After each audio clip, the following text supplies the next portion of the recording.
Eh bien bonjour, je suis Frédéric Boran et nous allons voir aujourd'hui comment travailler avec les commandes en SQL qui retournent non pas une ligne mais simplement une valeur, comme les select count ou les select mid, les select max ou les select avg par exemple. Alors je vous rappelle en fait que dans ma solution j'ai inséré une image, et dans cette image donc on a déjà vu dans la vidéo 32 je crois, même si le numéro importe peu, l'aspect connexion commande avec un execute non query pour faire un insert. Aujourd'hui ce que je vous propose c'est une commande avec un execute scalar pour récupérer une fonction d'agrégat. Ma base n'a pas changé, c'est toujours une base client en SQL Server. Je vous rappelle comment elle est faite, il y a un numéro de client, un nom et un prénom. Donc je l'ai un peu complété par rapport à la vidéo précédente et j'ai en fait mis 1, 2, 3, 4 fois 4 membres de la famille Boran et 3 membres de la famille Bontest. Voilà, donc il y a 4 Boran, 3 Bontest, et l'idée en fait simplement là, dans mon calcul, ça va être ici de saisir un nom et d'aller calculer le nombre de gens, le nombre de clients qui portent ce nom là. Donc comme pour l'insert, première chose qu'on va faire c'est de déclarer une commande. Alors vous pouvez déclarer qu'un seul objet commande, plutôt que d'en avoir un ici et puis un à chaque fois.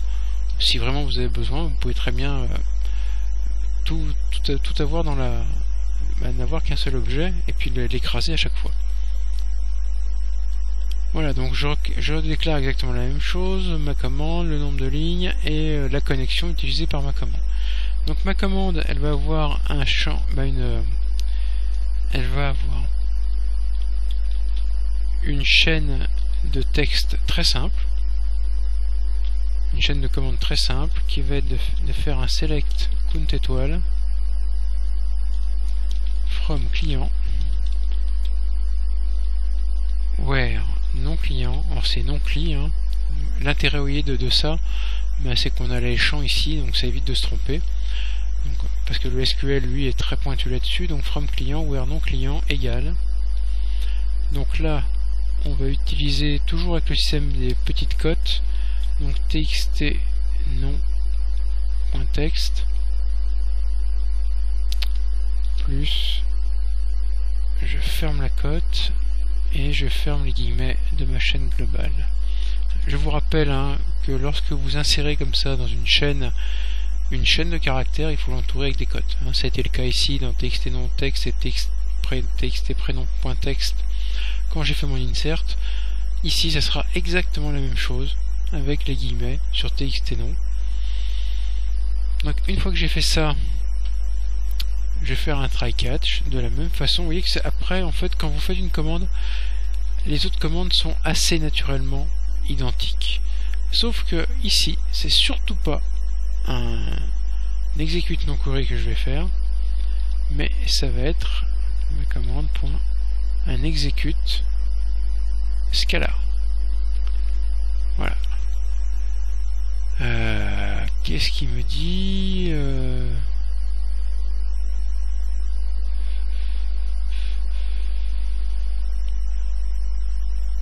Alors ça retourne un objet. Alors le problème, voilà, c'est que ici l'execute scalar, comme ça vous retourne, vous voyez, je lis la première colonne de la première ligne, il vous le retourne en objet. Ce qui veut dire qu'il va falloir faire un cast, c'est ce qu'il me dit un peu plus bas, c'est-à-dire que faire une conversion, c'est pas un problème. On va faire un convert.toInt, ça ira très bien.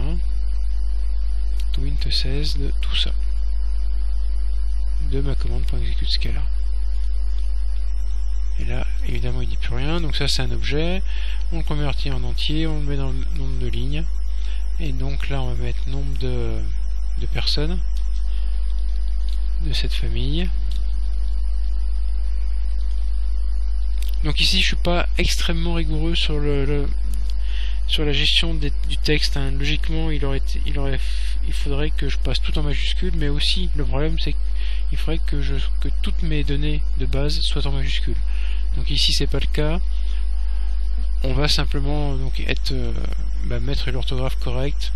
De toute façon, on peut pas, a priori, un scalar peut pas se planter. Au pire, il vous retourne 0. C'est ce qu'on va voir. Je vais enregistrer. Si je démarre, a priori, ça devrait être bon. Oui. Alors, si je mets par exemple n'importe quoi, et que je lui demande de calculer, voilà, il me dit qu'il n'y a aucune personne de cette famille. D'accord? Maintenant, je vais mettre bon test. Donc là, il me dit bien qu'il y a 3 personnes de cette famille. Et logiquement, si je finis par Boran, voilà, là, il me dit qu'il y a 4 personnes de cette famille. Donc vous voyez que l'exécute scalar est assez simple à utiliser. Utilisez-le, on verra dans la méthode 2, hein, la méthode 2 étant la fameuse méthode dont je vous parle depuis longtemps pour faire un execute reader, pour récupérer ce qu'on fait dans un select. On peut utiliser la méthode qu'on verra ici pour traiter les fonctions d'agrégat. Mais je vous le déconseille, hein, c'est un peu mettre une grosse artillerie en route pour tuer un petit moustique. Ici, vous avez une fonction très simple qui vous retourne l'élément qui est dans la première ligne, première colonne. Servez-vous-en, ça marche très bien, ça va très vite. En plus, ça ne peut pas planter parce qu'au pire, ça vous retourne 0.